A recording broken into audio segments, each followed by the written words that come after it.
ఇటీవల Telangana assembly elections లో అందరినీ ఎక్కువగా ఆకర్షించిన విషయం బండ్ల గణేష్ డైలాగ్స్. కాంగ్రెస్ పార్టీ అధికారంలోకి వస్తుంది, గుర్తుపెట్టుకోండి, లేకుంటే గొంతు కోసుకుంటా అని గణేష్ చెప్పిన విధానం, ఆ తర్వాత జరిగిన పరిణామాలు సోషల్ మీడియాలో తెగ వైరల్ అయిన సంగతి తెలిసిందే. అయితే ఆ రేంజ్ లో కాకపోయినా ఇప్పుడు మరో సినీ ప్రముఖుడు 30 years industry Prithvi comments hot topic గా మారుతున్నాయి. ప్రస్తుతం ఆయన వైసీపీ పార్టీ జెండా పట్టుకుని జగన్ కు మద్దతు పలుకుతున్నట్లు చెప్పారు. రీసెంట్ గా ఇచ్చిన ఒక ఇంటర్వ్యూలో జనసేనపై విమర్శలు చేస్తూ వైసీపీ తప్పకుండా అధికారంలోకి రానుందని గట్టిగా చెబుతున్నారు. అయితే నెటిజన్స్ పృథ్వీ కామెంట్స్ కు కౌంటర్లు ఇస్తూనే ఉన్నారు. బండ్ల గణేష్ తర్వాత ఇప్పుడు పృథ్వీ వచ్చాడు అంటూ కమెంట్స్ చేస్తున్నారు. తెలంగాణలో బండ్ల గణేష్ ఎగిరెగిరి ఒక్కసారిగా కింద పడినట్లే ఇప్పుడు ఏపీలో తమరికి కూడా జరగదనే గ్యారంటీ ఏమిటని ప్రశ్నిస్తూ ఆలోచించి మాట్లాడితే బెటర్ అని నెటిజన్స్ సలహాలు ఇస్తున్నారు.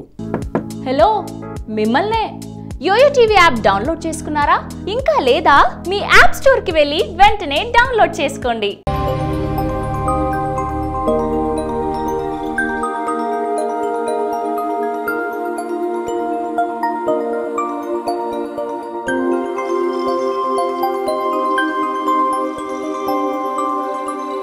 ఈ వీడియో గనుక మీకు నచ్చినట్లయితే లైక్ చేయండి, షేర్ చేయండి అండ్ సబ్స్క్రైబ్ చేయండి.